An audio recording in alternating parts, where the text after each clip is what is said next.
కించపరుస్తూ social మీడియాలో పోస్టులు చేసిన మహిళపై కేసు బుక్ అయింది. హిందూ సంఘాల ప్రతినిధుల ఫిర్యాదు మేరకు గచ్చిబౌలి పోలీసులు ఎఫ్ఐఆర్ను నమోదు చేశారు. సుమిత అనే మహిళ Hyderabad Banjara hills road number 10 లోని సభ్యసాచి డిజైనర్ స్టోర్ మేనేజర్ గా పనిచేస్తోంది. ఆమె కొంతకాలంగా శ్రీరాముడు, ఆంజనేయుడు, గణేశుడిని కించపరుస్తూ అసభ్యకర కామెంట్స్ చేసింది.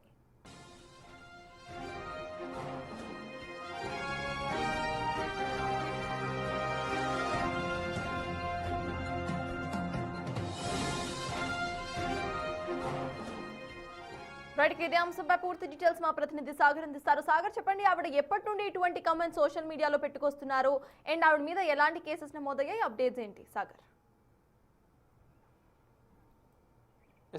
రీసెంట్గా శ్రీరామనవమి హిందూ సాంప్రదాయానికి సంబంధించినటువంటి పండుగలు జరిగాయి. శ్రీరామనవమితో పాటుగా హనుమాన్ జయంతి, హనుమాన్ శోభయాత్ర జరిగింది. హైదరాబాద్లో కొంత శ్రీరామనవమి, హనుమాన్ శోభయాత్ర అంటే కొంత స్పెషల్గా జరుగుతుంటాయి. భారీ స్థాయిలో ర్యాలీలు, శోభయాత్రలు కూడా నిర్వహిస్తారు.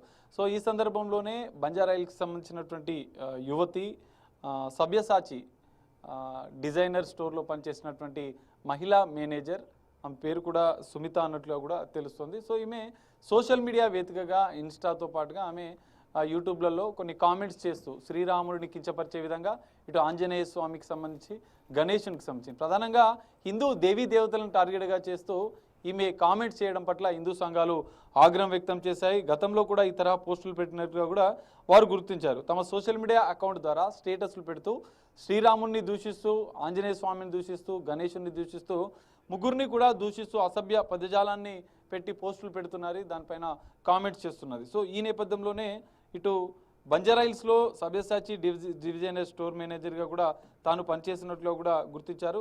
సుమిత గత కొంతకాలంగా ఈ విధంగా హిందూ దేవీ దేవతలను టార్గెట్గా చేస్తూ సోషల్ మీడియా వేదికగా అసభ్య పదార్థాలతో పోస్టులు పెడుతున్న నేపథ్యంలో హిందూ సంఘాలు ఆగ్రహం వ్యక్తం చేశాయి. సోషల్ మీడియా వేదికగానే చాలాసార్లు వాళ్ళు హెచ్చరించారు హిందూ సంఘాలకు సంబంధించినటువంటి ప్రతినిధులు. అయినా కూడా ఆమె తీరు మారకపోవడంతో గచ్చిబౌలి పోలీసులకు ఫిర్యాదు చేశారు. ఫిర్యాదు చేసిన నేపథ్యంలో పోలీసులు సుమిత సభ్యసాచి స్టోర్ మేనేజర్గా పనిచేసినటువంటి సుమిత పైన కేసు నమోదు చేశారు. ఎఫ్ఐఆర్ 612 ప్రకారం కూడా కేసు నమోదు చేశారు. పలు సెక్షన్ల కింద కూడా కేసు నమోదు చేసినట్టు కూడా తెలుస్తుంది. 353(2), 299, 196 BNS ప్రకారం కూడా ఆమె పైన కేసు నమోదు చేశారు. తదుపరి నోటీసులు ఇచ్చే అవకాశం కూడా కనిపిస్తుంది. ఐటీ యాక్ట్ ప్రకారం కూడా కేసు నమోదు చేసే అవకాశాలు కనిపిస్తున్నాయి. ప్రధానంగా హిందూ దేవీ దేవతలను టార్గెట్గా చేస్తే నేరుగా వచ్చి మీతో చర్చించే అవకాశం అంటే తీవ్ర పరిణామాలు ఎదుర్కోవాల్సి వస్తుంది. ఖచ్చితంగా మీరు హిందూ సమాజానికి, హిందూ దేవీ దేవతలపైన పెట్టినటువంటి ఆ కామెంట్స్ని, ఆ స్టేటస్లను, ఆ సోషల్ మీడియా అకౌంట్స్లో పెట్టినటువంటి పోస్టులను వెంటనే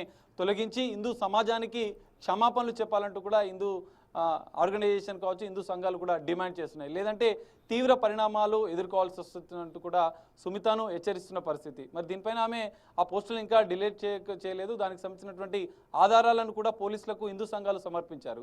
సో ఈ నేపథ్యంలో ఆమె పైన కేసు నమోదు చేసిన నేపథ్యం తదుపరి ఆమెని నోటీసులు ఇచ్చి సుమితని గచ్చిబౌలి పోలీసులు అయితే విచారించే అవకాశాలు కనిపిస్తున్నాయి.